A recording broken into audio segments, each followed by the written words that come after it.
あんただって何か目的があって旅してたんじゃないのか。なぜこんな。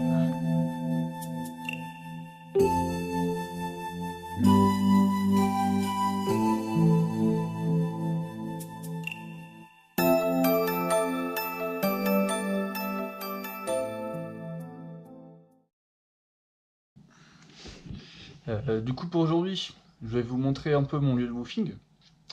Donc là je suis hébergé chez une artiste qui fait des œuvres d'art et qui les revend. C'est comme ça qu'elle fait sa vie et elle vit dans une maison, on va dire en semi-autonomie. Elle a un petit potager, elle essaie de se faire un maximum des légumes, etc. quoi. Moi mon taf, de couper du bois pour l'hiver. Et après avec ce même bois, ça sert pour faire du papier japonais je crois, en enlevant les écorces et tout, enfin je vais vous montrer tout ça. Donc là c'est ma chambre, c'est un peu le bordel. Et en gros, voilà ce que fait Aiko-san. Donc c'est des petites œuvres d'art. Donc elle a pas beaucoup de clients, elle va en avoir 1 ou 2 par semaine.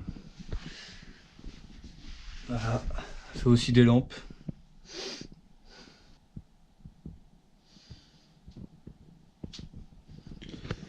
Hop, ensuite il y en a aussi dans les escaliers. Elle fait des assiettes, elle fait des baguettes. Et du coup tout ça, elle fait main. Dans son petit atelier, et elle bosse. Ouais, du coup le woofing c'est plutôt sympa. Tous ceux qui viennent au Japon, je vous conseille de le faire. C'est assez simple, tu vas sur le site du Woofing Japan. Je crois que c'est 40 € l'année ou 80 €, je sais plus trop.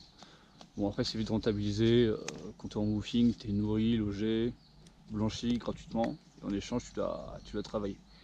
Donc généralement c'est dans des fermes. Moi le mien est un peu spécial. En gros c'est juste que j'aide Aiko-san à pouvoir vivre dans cette grande maison. Elle a plus de 70 ans, donc c'est assez chaud d'y vivre toute seule. Donc du coup je l'aide à préparer l'hiver quoi en gros. Donc là je coupe du bois avec une hache.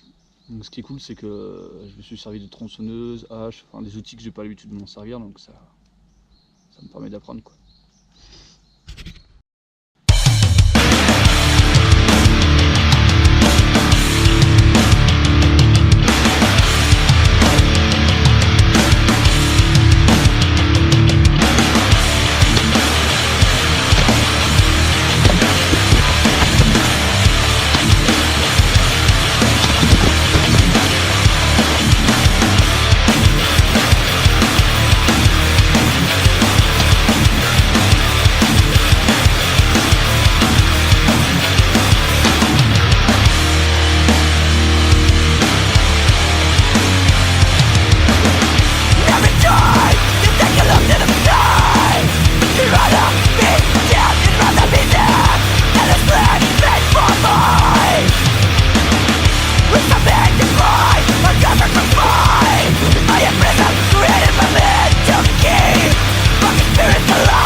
Bow down to those who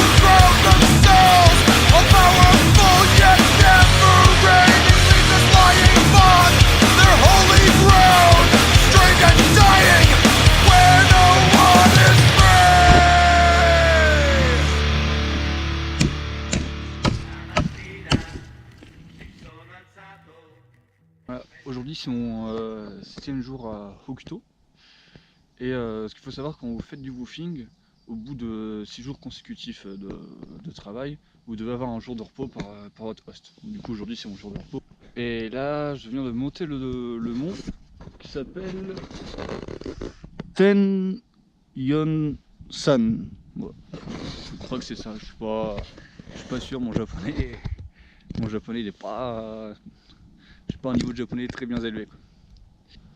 Du coup je vais profiter pour faire un petit tour de la ville de Hokuto et tes alentours, je vais filmer un peu tout ça.